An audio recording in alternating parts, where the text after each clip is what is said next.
because I think there's really two ways that you can approach how to provide better programs and services to Canadians. You can either have governments tax and spend and borrow their way to pay for these programs on behalf of Canadians, whether you want the program or service or not, or you can leave more money in the pockets of Canadians to decide for themselves if they want programs and services and how they want to allocate their money.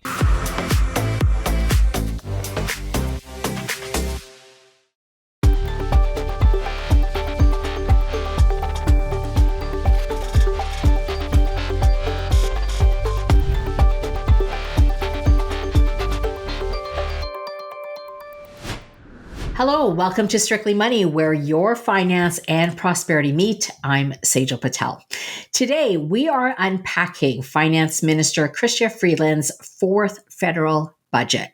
Now, this budget was really aimed at trying to win over millennials and Gen Z, who are pretty disgruntled over higher living costs, especially higher housing costs.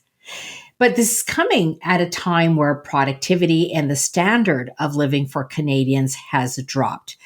In fact, the former Bank of Canada Governor, David Dodge, was expecting this to be the worst budget he had seen since 1982. Was it? And is it moving us in the right direction when it comes to economic and personal prosperity? Well, to answer all of this and to unpack the numbers is Jake Fuss. Jake is the Director of Fiscal Studies at Fraser Institute. He regularly writes for the Globe and Mail, National Post, as well as the Toronto Star, and he joins me now. Hi, Jake. Thanks for coming on Strictly Money. Thanks very much for having me back on. So a lot of the details of the budget was actually leaked before the actual budget, Jake, which is, often unusual. But the thing that at least I'm paying attention to is whether Canada is moving in the right direction, whether it comes to personal prosperity or economic prosperity. So maybe we can start with economic prosperity. What are your thoughts? Well, I think the main message that the budget sends is that we're kind of doubling down on this approach that we can kind of magically tax and spend our way to prosperity in Canada. That hasn't worked over the last 9 years or so. If we actually look at living standards measured by GDP per capita, for instance, that was actually lower for Canadians at the end of 2023 than it was 9 years ago in 2014. So we're really now just kind of continuing with the same approach where we're increasing government spending massively. Spending is going to be up about $77 billion higher than what the government forecasted last spring over the next 4 years. And we're also going to have a significant accumulation of debt, over $150 billion over the next 5 years. And ultimately, that burden is going to be passed on to the next generation of Canadians. So ultimately, right now we're not seeing a whole lot of measures that are actually going to improve prosperity and living standards for Canadians. The capital gains tax hike, for instance, is just another instance where that's going to have a harmful effect to investment and productivity growth in Canada and ultimately to living standards and wages for Canadians too. Yeah. And we're going to dive into all of that, Jake. I want to go back to the living standards because our Canadians' living standards has dropped, right? Are we near the lowest when it comes to G7? I know compared to the US, we're actually lower. Yeah. So one of the challenges right now is that we've declined while other countries are increasing in terms of living standards. So we're actually falling behind a lot of these other advanced economies around the world, not only in the G7, but in the OECD largely. Countries like Ireland and Estonia actually have much faster growth in productivity in GDP per capita than we do. And countries like Estonia, for instance, are going to surpass us within the next 30 to 40 years in terms of living standards. Whereas they were at a significantly below Canada's level only 20 years ago, for instance. And at the same time, the OECD is projecting that Canada is going to have the lowest growth of any advanced economy over the next 10 to 40 years in terms of GDP per capita. So there's a lot of troubling signs. And unfortunately, this budget is probably going to make that problem even worse. Can we talk a little bit about productivity, Jake? Because I'm not sure the average Canadian actually understands what that means. And the fact that our productivity has dropped, the impact that actually has on their personal situation. So can you walk us through that? Sure. So what we mean by productivity is essentially the output in the economy per hour worked. So when you become more productive, there's actually a direct linkage towards companies that become more productive and actually end up paying higher wages to their employees over time. So there's a huge linkage there in terms of living standards and productivity in Canada. Right now, we have weak productivity growth, or in some cases, even declining productivity growth. And ultimately, that means that Canadians are not better off than they otherwise would be. So it's a huge problem right now in Canada. A huge connect to that, too, is that we're seeing collapsing business investment, which is ultimately critical to actually improving that productivity growth. And right now, what we're seeing is declining investment, whereas the United States, for instance, actually has increasing business investment and has much higher productivity growth than us. Right. So the productivity part, if we want to improve it, part of it is also regulations, isn't it? I think we seem to have a lot of red tape. Things move very, very slow in Canada. So that's probably one aspect. And like you said, the business investment, there isn't a lot of incentive for businesses to invest in Canada right now. Well, and that's the main issue. I mean, like you said, the regulatory red tape is very high in Canada right now. We also have an uncompetitive tax environment too, so it's more attractive to actually invest your capital in other countries beyond Canada, not only the United States, but other countries in Europe and Asia, for instance, that have lower tax rates than us. So we should actually be looking for solutions to address the productivity crisis. So some of those things might be lowering tax rates, or maybe removing barriers in interprovincial trade in Canada, getting rid of regulations that don't make sense and that are harmful as well. But instead, we're actually increasing regulations, we're increasing taxes, and we're doing nothing about interprovincial trade barriers right now in Canada. Yeah. I always say, I always say, first of all, you can't tax your way to prosperity. We know that doesn't work. And this idea of just moving money around doesn't work. I think most Canadians would understand that if we make the pool bigger, so everyone becomes more prosperous. Of course, you have to have, a little bit of a level playing field, but that's actually the biggest concern right now, isn't it? That's not happening. We're not growing the pool. We're just moving money. Exactly. I mean, and we're seeing that in the living standards for Canadians in terms of those GDP per capita numbers right now. We're able to actually just tax and spend our way to prosperity. We have to actually do things that grow the economy in a tangible way that's meaningful as well. And right now, we really have a stagnant economy. We also have relatively high inflation, which means your purchasing power is decreasing as well over time. We also have housing issues in Canada. So there's a lot of challenges right now on the cost of living and affordability for Canadians. And ultimately, this approach that we're taking, and provinces are taking it too, it's not just the federal government. They're really just trying to increase taxes and increase spending to get us to more prosperity. So far, that has not paid off, and it's unlikely to do so in the future either. Yeah. Jake, I want to go back to the federal debt. So what I have here, and correct me if I'm wrong, $53 billion in new spending, projected debt to GDP around 42%. And Freeland insists that she's being fiscally responsible. Well, they've certainly used that rhetoric in terms of fiscal responsibility, and it's a line that they've used the last number of years. But what we're seeing is with every fiscal update or every budget that comes out, spending always goes up higher than what they had previously suggested it was going to be. So the number that I cited before, spending is going to be up about $77 billion over the next 4 years, above what the government forecasted last year. So that's just kind of a metric over the next 4 years. And they've done that time and time again. And at the same time, debt has been increasing. So the government actually benefited from higher than expected revenue in their budget now over the next number of years, because they have slightly higher than expected economic growth. And they're also forecasting about $19 billion from this capital gains tax hike. But instead of using that money to reduce the deficits, what they're doing is just increasing spending and offsetting any of the gains they get from revenue. That's not a fiscally responsible approach. A fiscally responsible approach would be not passing the burden of debt on to another generation of Canadians. And ultimately, that's what they continue to do right now. Yeah. A lot of people would say, Jake, well, we need more program spending. And I'll give you the example, the National School Food Program. I think most people would agree we don't want children to be starving, and coming to school.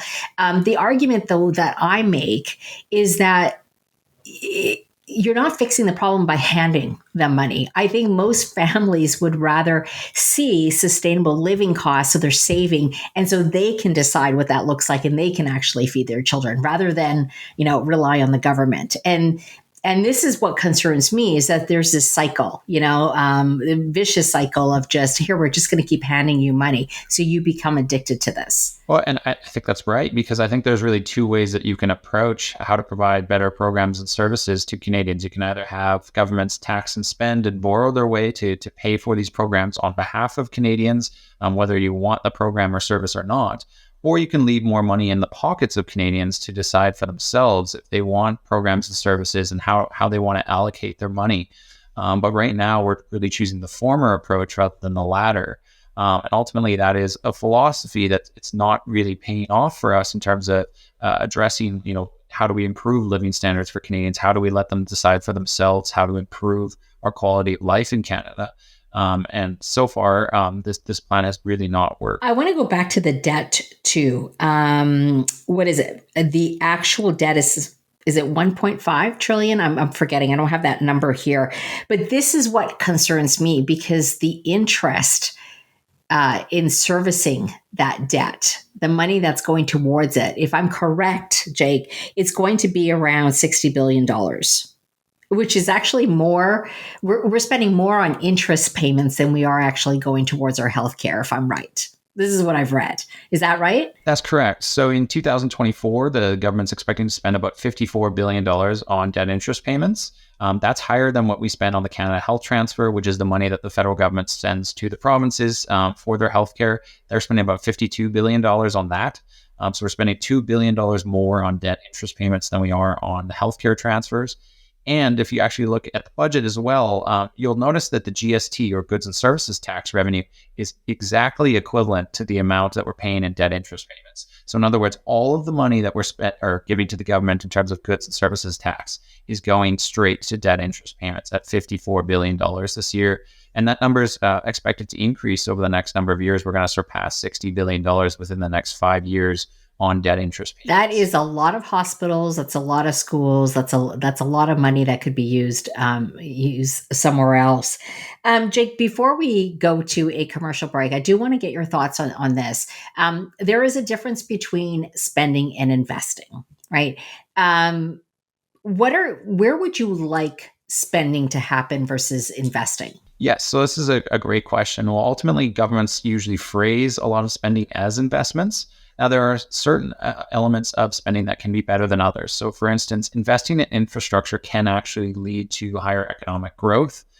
So that's one area that's more beneficial than other areas. A lot of spending on just straight up programs, for instance, isn't necessarily an investment. It's more of just a cost, for instance.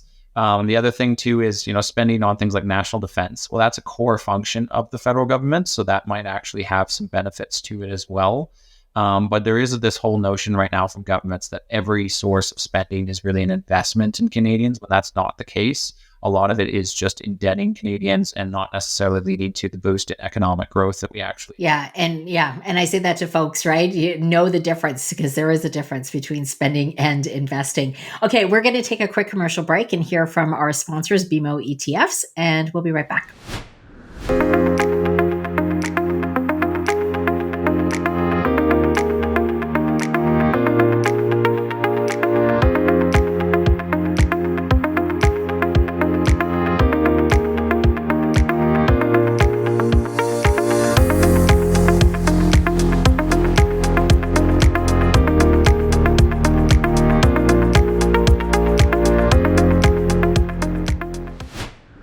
Welcome back. I'm here with Jake Fuss of Fraser Institute. Jake, one of the things that I was paying attention to in the budget was what they were offering small and medium-sized businesses. And the reason is they employ at least 2/3 of the Canadians. So, in my mind, we need to be supportive, and that leads to, again, as we've talked about, productivity. But there didn't seem to be a lot. Anything stand out for you? Yeah, I think you're right. I think there wasn't a whole lot in this budget to help small and medium businesses or entrepreneurs, which is something that we really need in Canada to actually improve that productivity and economic growth. I think the capital gains tax hike that we saw is not going to be beneficial for for small businesses or for investors in Canada as well. So I think that's going to be a huge deterrent to investment in Canada. We're probably going to see a lot of capital go to other countries instead of Canada. Or what we'll see is investors hold on to assets in the hopes that maybe a future government gets rid of the capital gains inclusion rate going up to 66%. So I think it's going to be detrimental for the Canadian economy in terms of that tax change. Yeah, let's talk about the capital gains inclusion rate for people who may not know. So this change is going to be coming on how capital gains are taxed. Right now, it's a 50% inclusion rate. That is going up to 2/3, so 66.6% on capital gains above $250,000. So, when I saw this, Jake, in one way I thought, from a personal standpoint, I could kind of see it. And the reason I say that, and feel free to disagree with me, but the reason I felt that way is if you're getting taxed on, your second home or your cottage or something like that, you're not really contributing to the economy. It's not like you're employing people. So in a way, I could kind of see that. But what frustrated me was the capital gains inclusion tax for corporations. Yeah, well, I think ultimately the issue is right now when we are increasing this inclusion rate, ultimately, like we're in a time where we need more private and business investment in the Canadian economy. So this just acts as another disincentive for people to invest in the Canadian economy. And the other thing that's kind of missed in this discussion too is a lot of people point to capital gains taxes just being something for the wealthy, for instance. That's not actually the case because a lot of capital gains are one-time amounts that people get from selling their small business, for instance. And when you actually claim that capital gains, it makes your income look higher in a specific year than it actually would. And what my colleagues found is that less than half of the capital gains taxes are paid by people with normal year-over-year incomes above $150,000. So in other words, there's a lot of people that aren't necessarily high income that would actually pay these capital gains taxes. And I think that's something that's really missing from this discussion too. I'm glad you mentioned that because I keep hearing, oh, we didn't get a wealth tax. We didn't. Everyone was expecting a wealth tax and we didn't get it. And I'm like, well, we actually kind of did. It's just created a different way. But two, it's being positioned as a wealth tax when really it's affecting productivity and investment. Yes, and I mean there were a lot of signals before the budget that there might be something like a wealth tax that was tried in other countries, like in Europe. France actually had a wealth tax for many years, and they ended up abandoning the tax because they found that it was more economically damaging to keep the tax around than it was to actually generate revenue from that wealth tax. And many other countries in Europe have followed the same example, like Austria and Germany, for instance. But ultimately, this capital gains inclusion rate hike was actually the substitute that they had for the wealth tax that was kind of signaled before the budget. But we know that this is going to have similar effects for capital outflows from Canada, especially at a time when we're facing this investment and productivity crisis. It's just going to make the issue even worse and ultimately going to affect economic growth in a harmful manner. Yeah. And wealth tax is a double tax. I mean, you're getting taxed on your income and then you're getting taxed again. So I'm glad they didn't go that far, but this is just a different way of, I guess, doing it. Jake, let's talk about the personal prosperity side, in particular, tackling home affordability, because this is where, they are trying to sway over the millennials and the Gen Zs, who are disgruntled because they can't afford a home. Did they do a good job? Well, I would say the positive and the silver lining is that they are paying attention to this issue where it maybe didn't get as much attention in the past. The issue, though, is really this is a supply side issue that we need to address. And some of the mechanisms that the federal government was implementing will actually likely stimulate more demand in the housing market, which means that you push up prices even further. So some of the measures that I'm talking about here are like the 30-year amortization period for first-time home buyers, or increasing the withdrawal limit in your RSP for the home buyers plan. Those will actually likely incentivize more demand in the market and push up the prices, like I said. It's similar to also, some of the measures that they've taken in the past, like the first home savings account. It's a well-intentioned policy, and I understand why they're doing a policy like that. But it's actually more beneficial than a TFSA and an RRSP. So a lot of housing, or a lot of assets for people are likely going to be invested further into the housing market, which again means that housing demand is going to go up. And ultimately, affordability could actually become worse if house prices are increasing faster than people's incomes. And that's what really matters here. It's purchasing power. It's not necessarily about having an extra, $10,000 or $20,000 here or there to go towards housing.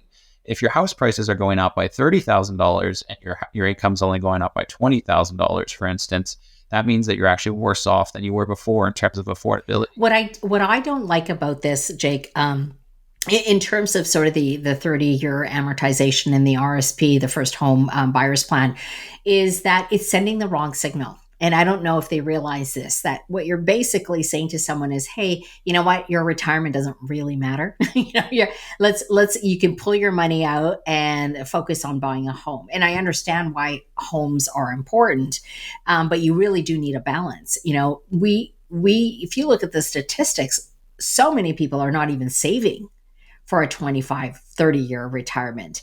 And if you're telling them that they can pull out $60,000 of their RSP, which my understanding is a lot of people don't even have that much in their RSP. So the point is kind of mute.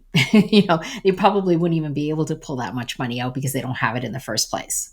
I want to get your thoughts on that. Yeah, no, I think that's a good point. I mean, ultimately, just because you increase it to $60,000 as a withdrawal limit doesn't necessarily mean people have that amount of money that they can put towards it. And I think the larger issue too is, instead of kind of focusing on these demand mechanisms like RSPs or 30-year amortization periods, the entire focus of the federal government and provinces and municipalities in Canada should be just on focusing on the supply mechanisms right now. The federal government announced, their plan to build significantly more homes. But I'm ultimately skeptical that we're going to be able to double the amount of housing that we're building right now based on our current trajectories. Housing starts haven't really increased dramatically over the last number of years. And there's still a lot of impediments in the way in terms of permit wait times to get houses built. Zoning laws are still an issue in a lot of municipalities.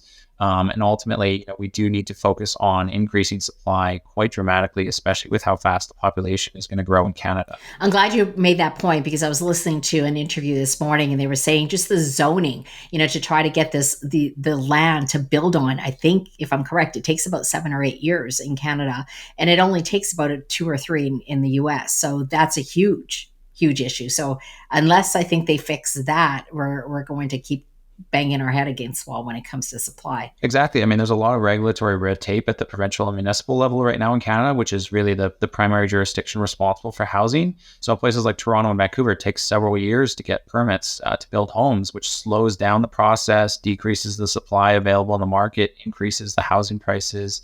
At the same time, you also have like high developer fees that are tacked on by municipalities and provinces. That increases the cost of homes as well. And then you have other mechanisms too, like zoning laws being restrictive in terms of what can be built and where it can be built.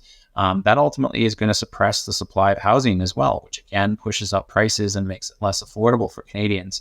So that's a particularly acute problem in many municipalities like Vancouver and Toronto. Jake, what would you have liked to see in the budget? I would have liked to see more of a focus on tax competitiveness in Canada, also ways that we can tangibly improve productivity as well. So things like reducing interprovincial trade barriers in Canada. So having some leadership from the federal government, working with provinces to actually drop those barriers. That's a really easy way for us to actually increase economic growth and living standards for Canadians. I would have also liked to see some focus on regulatory environment in Canada. Right now, we're just continuing to increase regulations rather than having a review of what makes sense. And ultimately, are we getting in the way of businesses and people from actually improving their output and productivity over time? So I think there was a lot of missing elements in this budget. We're increasing taxes, even though we're already uncompetitive. So how can we actually boost productivity and growth? Rather than just doubling down on the status quo that hasn't worked thus far. Let me ask you this then. Do you think any government, whether it's liberal or, if the Conservatives come in, can they afford to cut taxes? I feel like we need it, frankly. That's my personal opinion, but I'm wondering if it would be a hard sell to do it. Well, I think ultimately they actually can do this. I mean, we had a study recently where we pointed out that you could actually cut personal income taxes and make it so that nearly all Canadians would face a marginal tax rate of about 15%, and then the highest income earners in Canada would pay a tax rate of about 29%. And how you would pay for this would be a modest reduction in government spending, but also removing a lot of tax credits in Canada that are actually not beneficial to the economy. So you could actually do this in a revenue neutral way over time, is cutting taxes while also getting rid of a lot of tax credits. And just having a small, modest reduction in government spending too. Okay. Jake, really appreciate your time. Thank you so much for coming on. Thanks very much for having me. Now, before I let you go, you don't know about this, but I always ask my guests some personal financial questions. They're not gotcha questions, but I like to try to humanize finance. So there are 3 rapid fire questions. Are you ready to play? Sure, let's do it. Okay. What is the best financial advice you've ever received? Oh, that's a good question. I think ultimately starting to get into RSPs from a young age. That's been a big thing for me, starting to think about retirement and investing from a young age too. Too many Canadians kind of put this off for a long time. They don't start thinking about retirement or investing really until they get in their 30s, 40s, sometimes even 50s. So I think for me, something that was really instilled in me was getting into investing and planning for retirement from a younger age. Yeah, that's such a good point, because I don't think people realize how powerful the power of compounding is, right? You can put away a little bit of money, but when you start early, it snowballs rather than waiting longer, because then you have to put in a lot more money to get to that same level. So that's a good piece of advice. What is the worst financial advice you've received? Oh, that's a good question. I think a lot of people don't necessarily pay attention to their portfolios in terms of investment as well. So a lot of people will just kind of put money into a mutual fund that their friend heard about or something like that.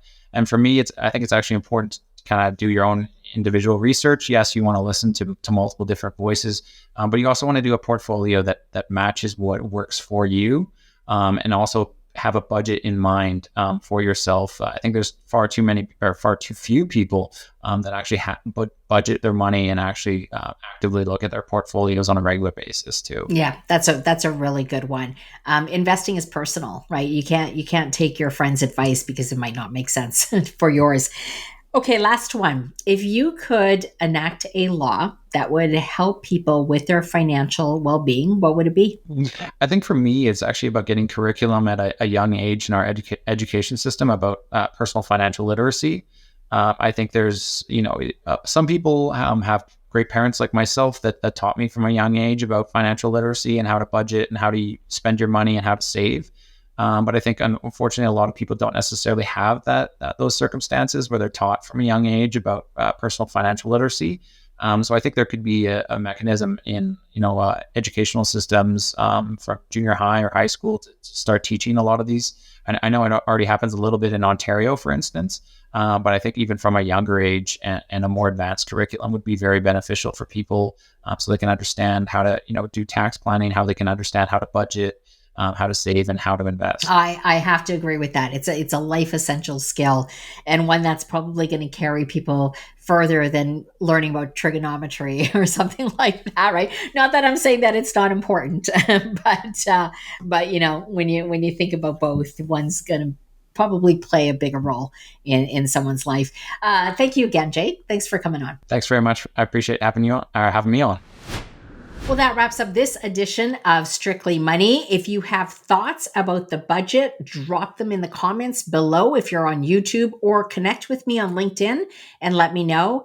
And don't forget to catch previous episodes and subscribe. I'll see you back here next week. Until then, stay well, stay wise, and stay wealthy.